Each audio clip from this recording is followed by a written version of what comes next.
My name is Dr. Jennifer Pybus, and I'm actually the convener for the BA. So if you have any questions, which we'll put towards the end, then I'm a very good person to answer them for you. Our Digital Culture BA program is really unique and one of its kind. A lot of universities have since kind of looked over and paid attention, are trying to recreate it themselves. It's a very innovative style of program that's interdisciplinary, that brings together the number of different expertise that are in the digital humanities program. So we have people that kind of come from backgrounds of digital sociology, cultural studies, media studies, digital studies, informatics, all coming together to create this very future-forward degree program.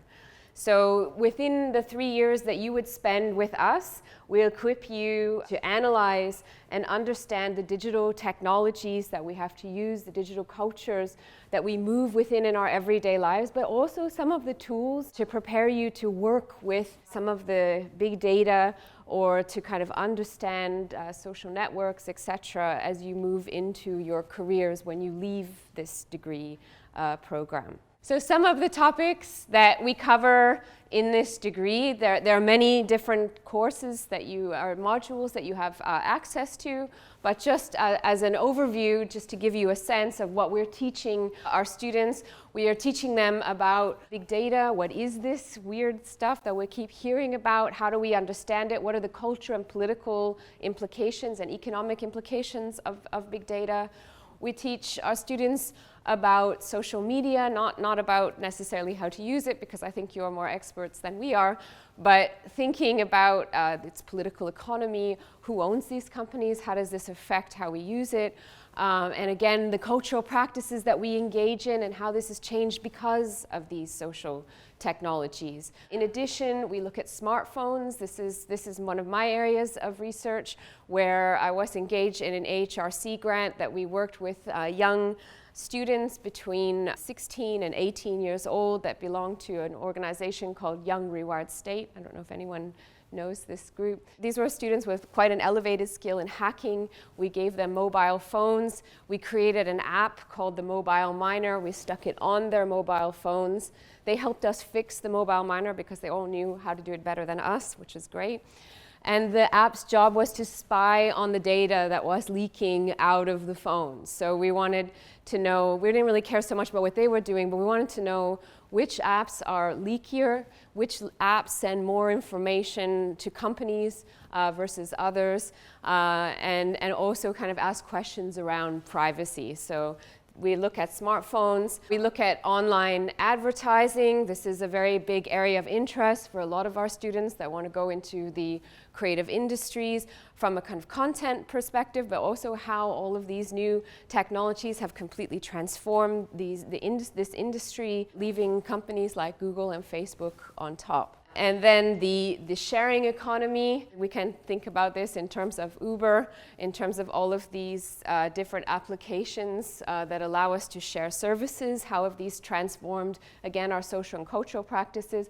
How does this have impacts politically and also economically? We look at digital management in a whole host of domains within creative industries. Digital cultural heritage, so for those that are interested in the ways in which data is impacting on museum studies and library studies, etc. There's modules on this. On fan culture, so slightly more traditional cultural studies, hacking, online politics, and surveillance. So these are some of the broad topics that are covered in our degree that thus far have kept many of our students, or most of our students, very, very happy. So one of the questions you might be asking yourself, why study digital culture?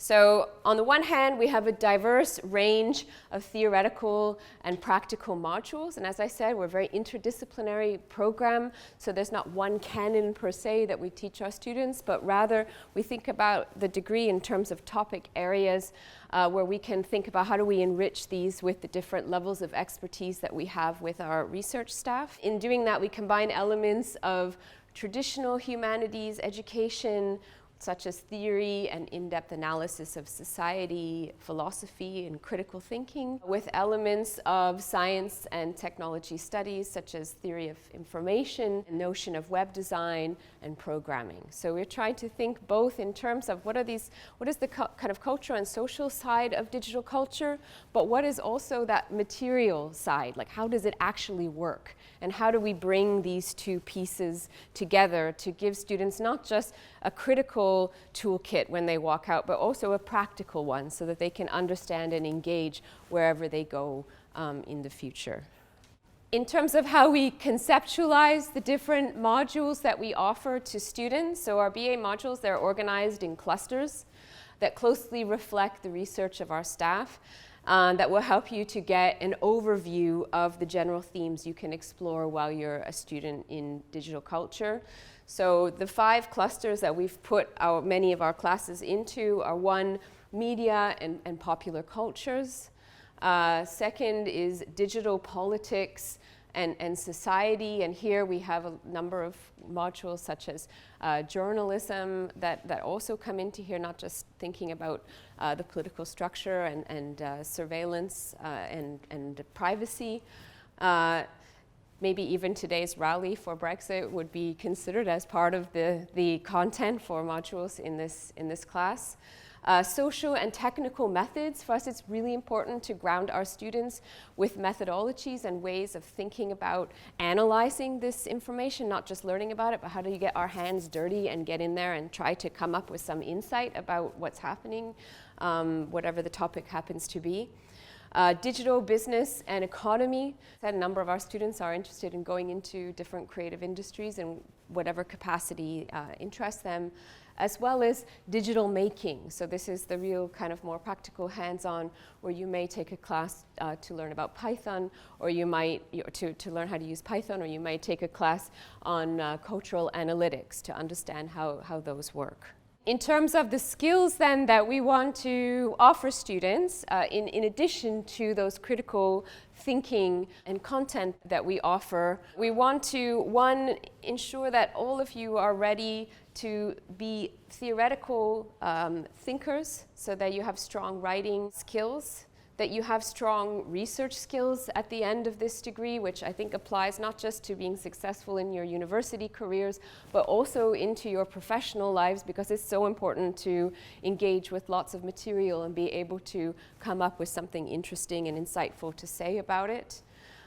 We engage in qualitative and quantitative methods, as well as digital skills, which includes introduction to various kinds of digital tools for data and network analysis, as well as coding, business and management strategic thinking, as well as content production skills. So we sort of try to think about our degree not just in terms of content, but also what do you walk out that will help you in the job market when you leave. It prepares, and we want it to prepare you for careers in the fast-growing area of the digital, the cross-section between private and public sectors. And so we have courses that prepare you for that private sector, but also for those that are more interested in exploring a career in nonprofit organization, the skills work across those 2 sectors.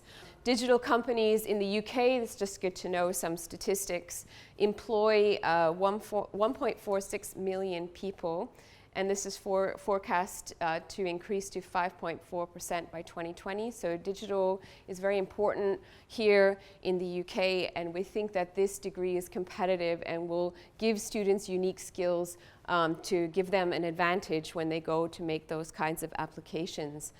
And just to keep in mind, the digital economy does account for 14% of UK companies and 11% of all jobs, but that even seems quite low to me. This was done last year. I wouldn't be surprised if it's a little bit higher now. I just go to then the structure of the degree. So for those that decide to come here, this is what you will do. You will have, just like all the degrees at King's from undergraduate, there are 360 credits that you would be expected to complete. And there's 120 of those credits for each year group, okay? And assessment right now, for the most part, is mainly essays with some project-based assessment, although we're re-looking at that because there's a desire for more project-based work, and that will change in the coming years. For the first year, we think it's very important for everyone to, because people are coming from a whole host of different backgrounds, we want everybody on the same page. So the first year is all set curriculum. Everybody, it's also very good for bonding because you see the same students over and over again in all of your classes. It creates a nice community. And it ensures that baseline across all of the expertise of the program. Then in year 2 and year 3, because you're not the same people, we encourage you to start to specialize. What are you interested in? Where do you want to go? And therefore, we have, on the one hand, some modules that you have to take that are required, but we also have option modules that you can select, as well as an option to study abroad, because we have partnerships with different universities in North America as well as in Europe. And then finally, in year 3, you have one more compulsory module in addition to your dissertation, where you spend lots of time with me. And then again, for the most part, you have your different option modules. So just to be that much clear, so if you're starting first year next year, in semester 1, you would take these 3 modules: theories of new media. So this is the kind of theoretical context and backbone that we feel that students need to learn for the degree. Digital economy and audiences. So as I mentioned at the beginning, those clusters, each of these modules sort of represent elements from each of those clusters.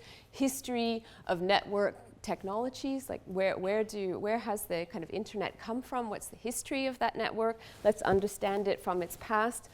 Which actually, interestingly, in the UK is rooted and has a very feminist history. That many women predominantly worked first in these domains. And then in semester 2, you'll be introduced to research methods, your first research methods class, and then a module on digital politics and knowledge representation, where you dive down into the history of the computer moving forward. So thinking about from that perspective. Then, because you'll be really excited to start in year 2, we have the compulsory module which runs the whole year, and that's the critical debates in digital culture. And it sort of asks this question: how do we think about digital culture in practice? And the second research methods class, and then we have a whole host of other option modules that you see there that you can select from representations of cultural heritage, social media, which is very popular, subcultures and communities, design in a digital world, introduction to programming for those that would like to have that coding background, management for digital domain, and also that option, as I mentioned before, to study abroad and go and get credits for some modules in a different university. So we had a number of students that took advantage of this. And then in third year, you have one compulsory module, which will be the dissertation, which is a 10,000 word project, which many students think there's no way I can do that. I saw all of our third years at the beginning of this year very scared, thinking there's no way I can do it.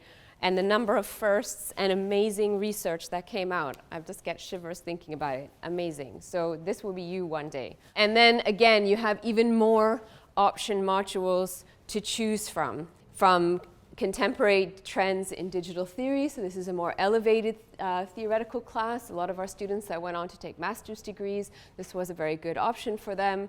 Data worlds, politics of public information, big data, culture and society, cultural analytics, another management of digital domain. This is the next level for it. Digital advertising and digital marketing, which I teach.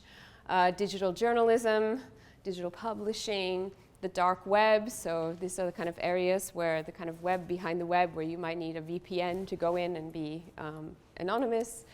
And for many of our students, that's of interest, the internship module, where you get an internship and you get credit for this. Thank you.